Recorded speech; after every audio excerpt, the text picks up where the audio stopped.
From the St. Louis Public Radio newsroom, this is The Gateway. It's Monday, October 28th. I'm Abby Larico. St. Louis has always had a strong craft beer scene, but recently some local breweries have faced headwinds, including bankruptcy filings and some closings. People don't drink as much anymore. Especially younger people aren't drinking, and if they are drinking, they're doing it in the privacy and safety of their own home. St. Louis Public Radio's Schmid explores what's happening with craft beer. That conversation coming up after this news on The Gateway. Federal officials say at least 4 people in Missouri have gotten sick from eating contaminated hamburgers from McDonald's. The 4 cases are included in an E. coli outbreak that has sickened more than 70 people around the country. The outbreak is tied to the fast food giant's quarter-pounder hamburgers. Most people in the outbreak reported eating those sandwiches before getting sick. In parts of Missouri and other states, McDonald's has stopped using slivered onions and beef patties suspected of causing the outbreak. No cases have been reported in Illinois, although officials from the Centers for Disease Control and Prevention say it takes weeks to confirm if cases are part of an outbreak. They add that many who get sick do not report their symptoms. Voters are answering the call to cast their ballots early during Missouri's no-excuse period. Election authorities warned the extensive ballots might take more time than voters anticipate to complete and encouraged those who can to come out to an early voting location before November 5th. During week 1 of the early voting period, lines in the St. Louis area often matched the ballots. Election authorities report more than 18,000 St. Louis City, more than 20,000 St. Charles County, and more than 78,000 St. Louis County residents have voted in person early without an excuse. Gretchen Cleaver says a 30-minute wait to vote early at Schlafly Library Friday was worth it. I think it's a great way to, take all the time that you need to get it done when you want, and you don't have to wait in as long of lines as Election Day.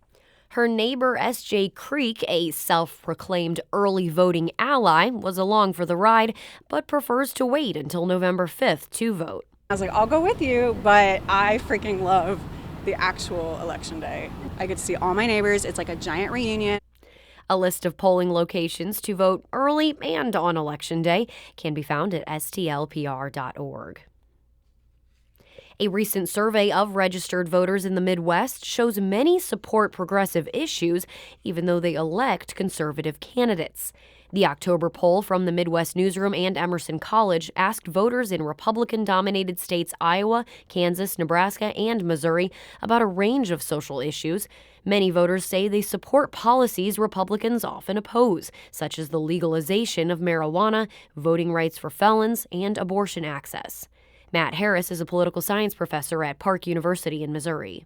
In some ways, I think in some cases, it's more than just an issue thing. It's that attachment to a party, that attachment to a brand that a party represents. Harris says if there's a family history of voting for a particular party, people often continue to support that party. The Republican who represents Southern Illinois in Congress is expected to cruise to victory for another 2 years this election. St. Louis Public Radio's Will Bauer reports U.S. Representative Mike Bost is feeling good about re-election. The 5-term Republican fended off his toughest re-election test earlier this year in the primary. Bost beat former GOP gubernatorial nominee Darren Bailey by less than 3 percentage points. However, because the 12th congressional district is so Republican, Bost is expected to beat Carbondale Democrat Brian Roberts by wide margins in the general election. We're not spending a whole lot of money, but we're spending what we have to get our message out. Our opponent's doing very little, and the district is a solid Republican district. There's no ifs, ands, or buts. Roberts, an attorney in Jackson County, did not respond to interview requests, nor has he reported raising any campaign funds. In Belleville, I'm Will Bauer, St. Louis Public Radio. Illinois gaming officials are now prohibiting certain bets during NFL games. Alex Degman reports. The NFL asked the Illinois Gaming Board to stop allowing wagers on nearly a dozen activities. As of this week, you can no longer bet on player injuries, player misconduct, fan safety, or roster decisions, for example. The league says betting on these things introduces, quote, sport integrity concerns in contravention of public policy goals. Basically, anything that one fan, player, coach, or league official can control themselves within one play is off limits. That also includes things like the first play of the game, missed field goal or extra point attempts, penalties, and officiating assignments. The league says these bets are susceptible to abuse and manipulation.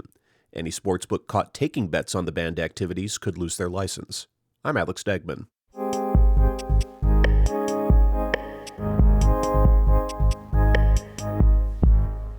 St. Louis has a reputation as a beer town, but in the past few months, a handful of local breweries have filed for bankruptcy, indicated they're closing, or both.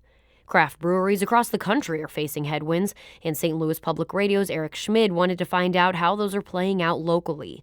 He spoke with Fausto Gonzalez, an assistant professor of marketing in the Olin Business School at Washington University.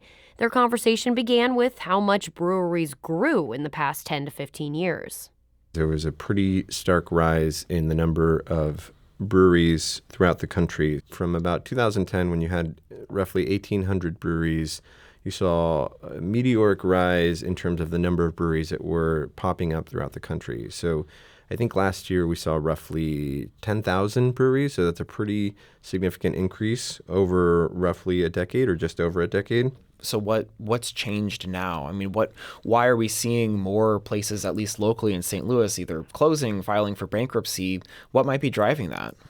Yeah, that's a great question. I think it might be a little early to tell, especially because we're starting to see a little bit of a plateau in growth. Some of the people who have talked about this have cited oversaturation in the market, but then there are a number of other factors that could be playing a role. Like what? To some extent, there might be increased competition, and so it's making it harder for craft breweries to just compete. Some of that is competition from mass market breweries who are interested in capturing some of that demand for craft beer.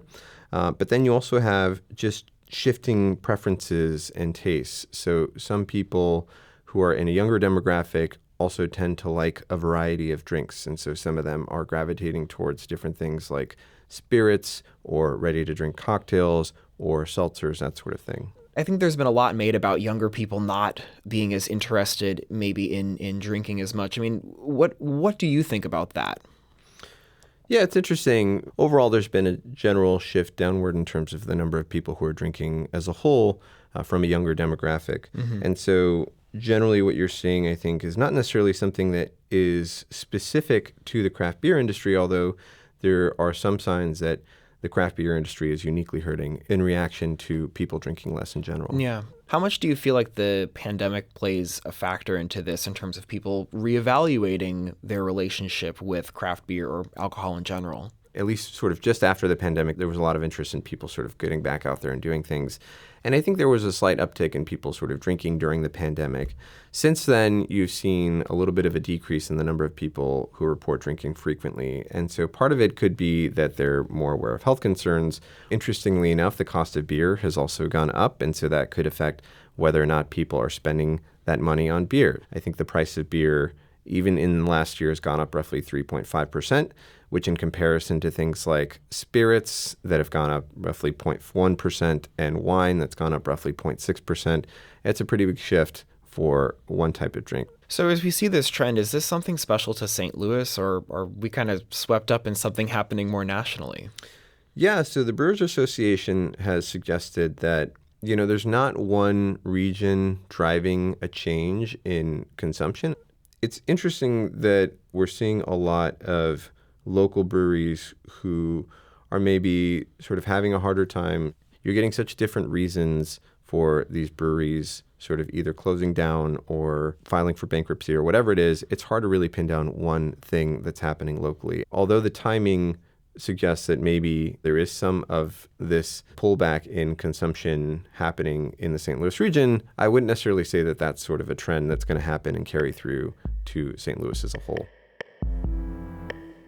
That was WashU marketing professor Fausto Gonzalez speaking with St. Louis Public Radio's Eric Schmid. You can hear much more of their conversation on St. Louis on the Air. The Gateway is a production of St. Louis Public Radio, a listener-supported service of the University of Missouri St. Louis. Music by Ryan McNeely of Adult Fur. I'm Abby Larico, and from the St. Louis Public Radio newsroom, this has been The Gateway.